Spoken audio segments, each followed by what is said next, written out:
आज हरतालिका तीज का व्रत की कथा सुनाने जा रहे हैं। यह इस प्रकार है। यह व्रत भादो शुक्ल तृतीया को किया जाता है। सुहागन अपने चाहने वाली स्त्रियों इस दिन शंकर पार्वती सहित बालू की मूर्ति बनाकर पूजन करती है और सुंदर वस्त्रों और कदली स्तंभों से गृह को सजाकर नाना प्रकार के मंगल गीतों से रात्रि जागरण करती है। इस व्रत को करने वाली सभी स्त्रियां पार्वती के समान सुखपूर्वक पति रमन करके शिवलोक को जाती है। यह सभी सुहागन महिलाएं अपने पति के लिए लंबी आयु सुख शांति के लिए करती है। कथा इस प्रकार है। भगवान शिव ने पार्वती से कहा कि एक बार जब तुमने हिमालय पर्वत पर जाकर गंगा किनारे मुझको पति के रूप में पाने के लिए कठिन तपस्या प्रारंभ की थी, उसी घोर तपस्या के समय नारद जी हिमालय के पास आए और बोले, कहा कि हे हिमालय, विष्णु भगवान आपकी कन्या के साथ विवाह करना चाहते हैं। इस संदेश को सुनकर हिमालय बहुत ही खुश हुआ। वह बोले, मुझे यह प्रार्थना स्वीकार है।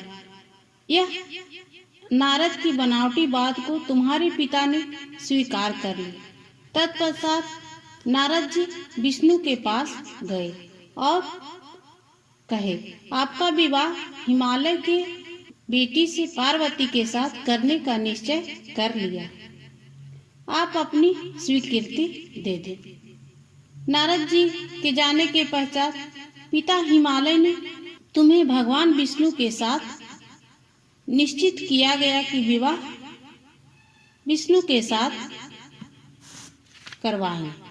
यह अनहोनी बात सुनकर तुम्हें अत्यंत दुख हुआ और जोर जोर से विलाप करने लगी।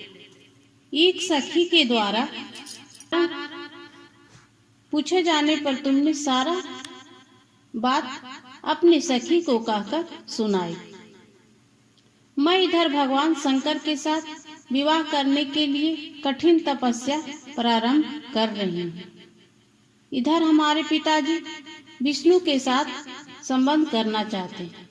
यदि तुम मेरी सहायता कर सको तो बोलो, अन्यथा मैं अपने प्राण को त्याग दूंगी। पार्वती ने अपने सखी से बोली। सखी ने सांत्वना देते हुए कहा, मैं तुम्हें ऐसे वन में ले जाऊंगी कि तुम्हारे पिता को पता न चलेगा। इस प्रकार तुम सखी की संपत्ति से घने जंगल में चली गई।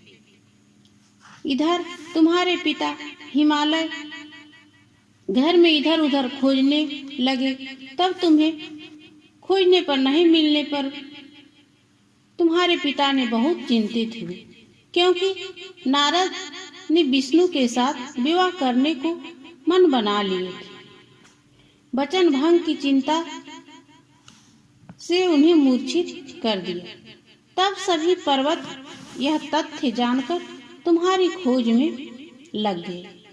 उधर सखी सहित तुम सरिता के किनारे एक गुफा में मेरे नाम पर तपस्या करने लगे। भाद्र पक्ष शुक्ल पक्ष तृतीया को उपवास रहकर तुमने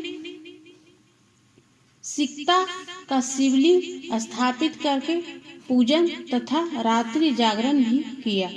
तुम्हारे इस कठिन तप व्रत से मेरा आसन आंदोलित हो गया। इससे मुझे तुरंत तुम्हारे पूजन स्थल पर आना पड़ा। तुम्हारी मांग तथा इच्छा के अनुसार तुमको मुझे अर्धांगिनी के रूप में स्वीकार करना पड़ा। तत्पश्चात मैं तुरंत कैलाश पर्वत पर चला गया। सुबह बेला में जब तुम पूजन सामग्री नदी में छोड़ रही थी, उसी समय हिमालय तुम्हारे पिता उस स्थान पर पहुंच गए। वे तुम दोनों को देखकर रोते हुए पूछने लगे, बेटी तुम यहाँ कैसे आ गई? तब तुमने विष्णु विवाह वाली कथा सुना दी। तुम्हारी टेक की पूर्ति कराते हुए तुम्हें घर बुला लाए। तब शास्त्र विधि से तुम्हारे मेरे साथ विवाह हुआ। अब हरितालिका व्रत के नामकरण के संबंध में ही मैं बता रही हूँ। सखी द्वारा हरि जाने पर इसका नाम हरत तालिका पड़ गया। शंकर जी ने पार्वती को यह भी बताया कि जो स्त्री इस व्रत को परम श्रद्धा से करेगी उसे तुम्हारे समान अचल सुहाग मिलेगा। हर हर महादेव, घर घर महादेव।